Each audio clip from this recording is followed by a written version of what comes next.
Welcome to NG stories. Please like, share and subscribe for more amazing videos. कैसे शुरू हुई थी कारगिल की लड़ाई? पाकिस्तान का कितना बुरा हुआ हश्र? बाद में भारत ने किए कैसे इंतजाम? टाइगर हिल की वो रात जब देश के जांबाजों ने दुश्मन ही नहीं मौसम को भी मात दी। यूं तो करगिल की युद्ध गाथा काफ़ी लंबी है। करीब 3 महीने तक चले इस युद्ध में देश के कई सैनिकों ने अपनी जान गंवाई, लेकिन इस पूरी जंग में एक अहम भूमिका टाइगर हिल की भी रही। टाइगर हिल जैसी ऊंची चट्टान का भारतीय सैनिकों से कैसे हुआ मुकाबला? दुनिया में अब तक जितने भी युद्ध लड़े गए उनमें से सबसे कठिन एक युद्ध भारत ने भी लड़ा। साल 1999 था। यही मई से जुलाई के बीच का महीना था। ये वो युद्ध था जब दुनिया ने शांतिप्रिय भारत के वो तेवर देखे जिनसे वो दुश्मनों का नामो निशान मिटा सकता था। 84 दिनों तक चले इस युद्ध की कहानी। भारत ने दोस्ती का हाथ बढ़ाया तो पाक ने की घुसपैठ। जहां एक और भारत लाहौर बस सेवा के जरिए अपने पड़ोसी मुल्क से दोस्ती का हाथ बढ़ा रहा था, तो वहीं दूसरी ओर पाकिस्तान करगिल क्षेत्र में ऊंची चोटी पर घुसपैठ को अंजाम देने की कोशिश में जुटा था। वो 3 मई 1999 की तारीख थी। एक चरवाहे ने हथियारबंद पाकिस्तानी सैनिकों को करगिल की चोटियों पर देखा। इस चरवाहे ने ये जानकारी भारतीय सेना के अधिकारियों को दी। उसके बाद 5 मई को भारतीय जवानों को वहां भेजा गया। इस दौरान भारतीय सेना के 5 जवान शहीद हो गए। 5 जवानों की शहादत के बाद ही इस जंग का आधिकारिक आगाज हुआ। गोलियों की तड़तड़ाहट काफ़ी दूर तक सुनाई दी। भारत के तत्कालीन पीएम अटल बिहारी वाजपेयी ने देश की जनता के सामने स्पष्ट किया कि वे पाकिस्तान की गद्दारी का जवाब जरूर देंगे। फिर भारतीय सेना ने ऑपरेशन विजय की शुरुआत की। 18,000 फीट की ऊंचाई पर 84 दिनों तक ये युद्ध चला। इन 84 दिनों में भारतीय सेना ने पाकिस्तानी सैनिकों पर करीब 2.5 लाख गोले दागे। इस दौरान 300 से ज़्यादा तोप, मोटा और रॉकेट लॉन्चर से हर रोज औसतन 5,000 से ज़्यादा फायर किए गए। इस लड़ाई के सबसे अहम 17 दिनों में हर रोज 1 मिनट में करीब 1 राउंड फायर किए गए। करगिल की सबसे बड़ी चुनौती ये थी कि दुश्मन ऊपर पहाड़ों पर बैठा था और भारतीय सैनिक नीचे थे। ऐसे दुश्मनों से निपटने के लिए भारतीय सेना के लिए सबसे ज़्यादा मददगार हथियार बोफोर्स तोपें ही थीं। इन तोपों की खासियत थी कि ये काफ़ी ऊंचाई वाले टारगेट पर भी गोले दाग सकती थीं। बोफोर्स वजन में बहुत हल्की थीं। मई में शुरू हुआ युद्ध अब जून महीने तक पहुंच गया। इस युद्ध में एक अहम तारीख 9 जून साबित हुई। 9 जून से ही भारतीय सैनिकों ने प्रमुख चोटियों पर पकड़ मजबूत बताते हुए जीत की शुरुआत कर दी थी। तब तक देश अपने 527 सैनिकों की शहादत देख चुका था। जब शान से लहराया विजयी तिरंगा। इसके बाद युद्ध के तीसरे चैप्टर यानी विजय पर आते हैं। युद्ध में भारतीय सैनिकों के प्रहार इतनी तेज थे कि पाकिस्तानी सैनिकों को संभलने का मौका तक नहीं मिला था। इस युद्ध में पाकिस्तान ने अमेरिका और चीन जैसे देशों से मदद मांगी, लेकिन दोनों ही देशों ने किसी भी मदद के लिए साफ इनकार कर दिया।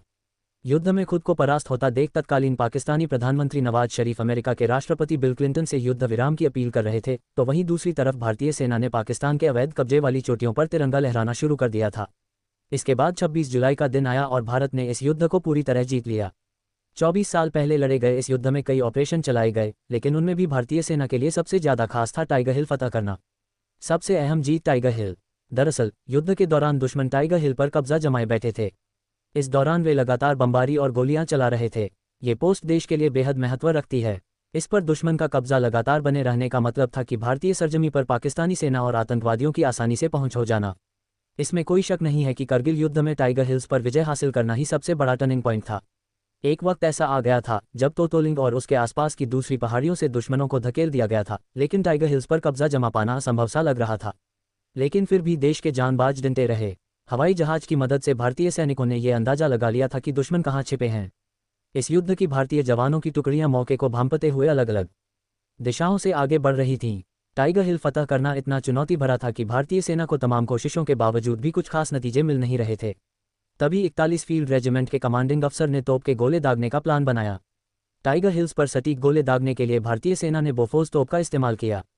हिंदुस्तान ने मोटा और मध्यम दूरी की तोप 122 mm multi battle grade launcher से दुश्मनों पर हमला बोल दिया। जहां एक और थल सेना तोप के जरिए हमला बोल रही थी, तो वहीं इंडियन एयरफोर्स ने भी दूसरी तरफ से पाक सैनिकों पर हमला बोल दिया। टाइगर हिल्स पर मौजूद दुश्मनों को भारतीय वायुसेना ने 2 से 3 जुलाई के बीच निशाना बनाना शुरू कर दिया। एक रात ऐसी आई जब सैनिकों ने दुश्मन और मौसम दोनों को मात दी। सबसे कठिन चोटी कही जाती है टाइगर हिल।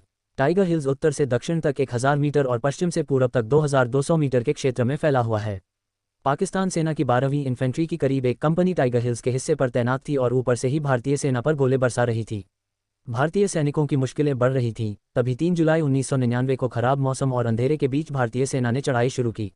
रणनीति के मुताबिक सेना के जवान अंधेरे का फायदा उठाकर लगातार आगे बढ़ रहे थे। इस खराब मौसम में सैनिकों का सिर्फ एक ही मकसद था, दुश्मनों के करीब पहुंचना। कठिन मौसम की चुनौतियों से निपटते हुए सेना की मेहनत रंग लाए और 4 जुलाई 1999 को भारतीय सैनिकों ने टाइगर हिल टॉप को 3 तरफ से घेर लिया और भीषण गोलीबारी हुई। कहते हैं कि 4 जुलाई ऐसा दिन था जब दिन या रात की परवाह किए बगैर देश के जांबाज लड़ते रहे और इस दिन युद्ध 24 घंटे तक चला था।